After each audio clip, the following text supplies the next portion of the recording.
Le demi-millénaire de présence romaine sur le territoire du Luxembourg actuel nous a légué une riche collection. La période romaine est sans doute une des plus glorieuses de notre histoire. La collection de l'époque gallo-romaine constitue un des principaux attraits du musée, tant par sa diversité que par son intérêt scientifique. La visite est structurée par thème. Le visiteur découvre ainsi les villas romaines comme cadre d'une vie parfois luxueuse, la vie quotidienne de la population, le monde des morts et celui de la religion. Cette section du musée commence avec la phase de la romanisation de la population autochtone. Le parcours enchaîne sur les conditions de vie pendant la longue période de la Pax Romana, la paix romaine.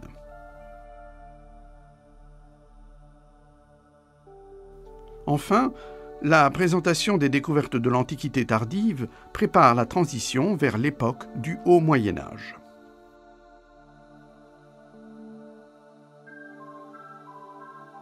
La période de la romanisation, suite à la conquête de l'ancien territoire des Trévires par César, s'étend sur plus de 3 générations, de moins 30 à plus 70 de notre ère.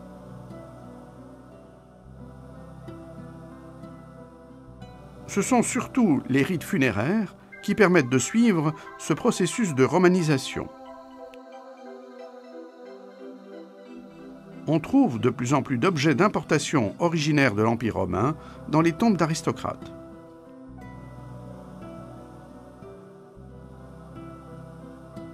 On constate par la suite l'apparition progressive de grands monuments funéraires en pierre à la mode romaine.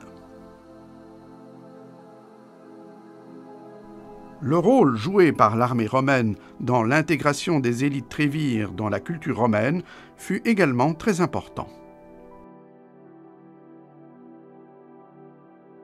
Le sanctuaire celte du Titelberge, qui s'est transformé en un vicus romain, a laissé de nombreux et précieux témoignages archéologiques sur la romanisation du territoire.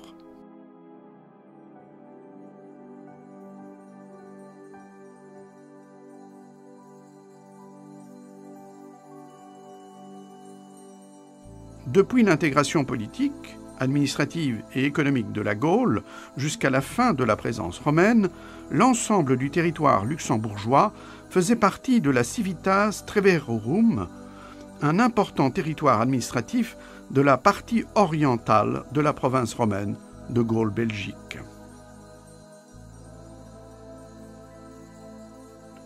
L'appartenance à l'énorme empire romain et la Pax Romana offrait des avantages sans précédent aux habitants, dont un réseau développé de voies de communication, de marché, une unité monétaire et le latin comme langue véhiculaire.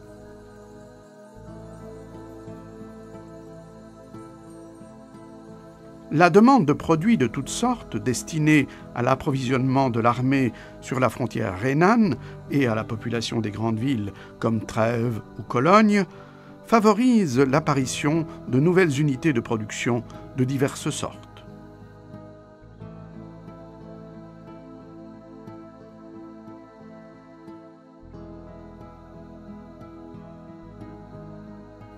La somptueuse mosaïque aux Muses, découverte en 1995 à Wichten, constitue certainement l'œuvre phare de la section gallo-romaine. Cette mosaïque représente les 9 muses, filles du maître des dieux Zeus et de la déesse Mnémosyne. Elle ornait jadis la salle de réception d'une importante villa gallo-romaine. Les muses sont reproduites suivant l'ordre de l'auteur grec Hésiode.